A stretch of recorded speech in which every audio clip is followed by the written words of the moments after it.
جو ٹرم ہے دور فتن، آخر الزمان، دجالیت، اس ٹرم کو ہم سادہ الفاظ میں کیسے ایکسپلین کریں گے؟ بسم اللہ الرحمن الرحیم۔ دیکھیں، تین اصطلاحات آپ نے بولی اور یہ بظاہر مختلف لگ رہی ہیں، لیکن اصل میں ایک ہی وقت کے لیے یا ایک ہی دور کے لیے استعمال ہوتی ہیں۔ اصل میں نبی اکرم صلی اللہ علیہ وسلم نے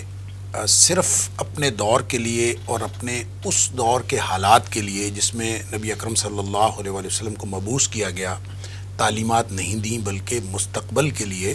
اور قیامت تک آنے والے حالات کے لیے تعلیمات دی ہیں۔ لہٰذا نبی اکرم صلی اللہ علیہ وسلم کی وہ باتیں جو مستقبل سے تعلق رکھتی ہیں اس کو آخر الزمان کا نام بھی دیا جاتا ہے۔ اسی کو کتاب الفتن، اب محدثین نے اصل میں باب باندھا ہے کتاب الفتن کا، اور اس کو الگ چیپٹرائزیشن کی ہے کہ وہ چیزیں جو فتنوں کے دور سے تعلق رکھتی ہیں۔ اور ظاہر ہے کہ جو آخری دور ہے نبی اکرم صلی اللہ علیہ وسلم کی چونکہ بہت ساری احادیث ہیں جو اس کو فتنوں کا دور قرار دیتی ہیں، اس لیے اس کو دور فتن بھی کہا جاتا ہے، آخر الزمان ہی کو، آخر الزمان ہی کو۔ لیکن جب اس کو ہم آخر الزمان کہتے ہیں تو اس میں تھوڑا سا کنفیوژن ہے۔ اچھا،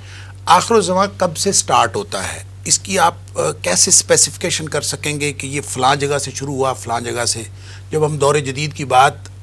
یعنی دنیا کی تاریخ کے اعتبار سے کہتے ہیں یا علوم کی تاریخ کے اعتبار سے کہتے ہیں تو آپ 1801 سے آن ورڈز اس کو دور جدید قرار دے دیتے ہیں یا اس طرح سے دنیا کی تقسیم کرتے ہیں۔ لیکن نبی اکرم صلی اللہ علیہ وسلم نے جس دور کے بارے میں چیزیں بتائیں اس کو آخر الزمان کہیں یا آپ اس کو دور فتن کہیں، اس کی اسپیسیفیکیشن کیا ہے؟ اس میں ایک انڈیکیشن یہ بہرحال ہے جو آپ نے تیسری اصطلاح استعمال کی، دجالیت کی۔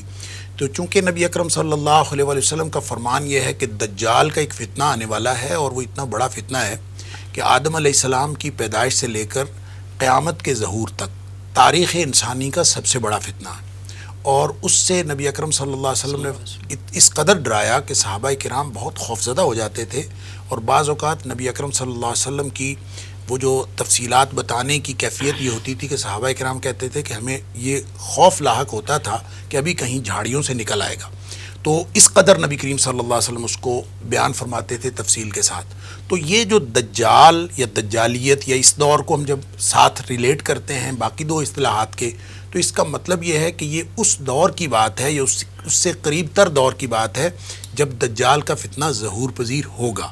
اب اس کو جب ہم پورے سیکوینس میں دیکھتے ہیں تو وہ نسبتاً یعنی ہمیں قیامت کے قریب تر نظر آتا ہے، اور وہ بڑی نشانیاں، جیسے علامہ قرطبی علیہ الرحمہ نے قیامت کی نشانیوں کو 3 حصوں میں تقسیم کیا ہے، اور اس میں انہوں نے کچھ کو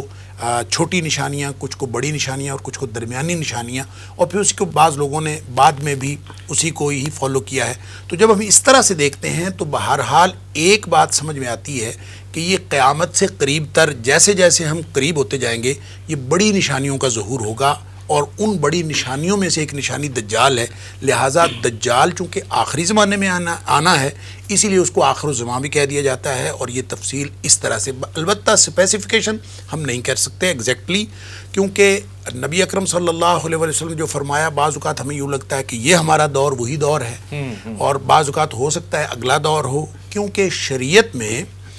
وقت کی اسپیسیفیکیشن اس طرح سے نہیں ہے جس طرح سے ہماری گنتی ہے۔ اللہ نے قرآن میں یہ فرمایا کہ تمہارا 1000 سال ہوتا ہے تو اللہ کے ہاں ایک دن ہوتا ہے۔ لہٰذا جب ہم اس طرح سے دیکھتے ہیں تو ہم صرف امکانی حد تک کہہ سکتے ہیں کہ یہ والا دور ہے یا اس سے اگلا دور ہے، اور یہ امکان سے زیادہ حتمی طور پر ہم اس کو اسپیسیفائی نہیں کر سکتے۔ ڈاکٹر صاحب، اس میں جو آپ نے فرمایا کہ اسپیسیفائی نہیں کر سکتے، اس کا یہ مطلب ہے ہم سے جو پچھلا دور تھا، ہو سکتا ہے اس وقت بھی لوگ سمجھتے ہوں کہ ہم دور فتن میں سے گزر رہے ہیں۔ اس کی وجہ یہ ہے کہ قیامت کی نشانیوں میں سے سب سے بڑی نشانی تو نبی اکرم صلی اللہ علیہ وسلم نے اپنی آمد کو بتایا۔ آپ نے فرمایا انا والساعۃ کہاتین، میں اور قیامت کا ظہور اس طرح سے وہاں ملے ہوئے ہیں۔ اس کا ایک معنی تو یہ ہے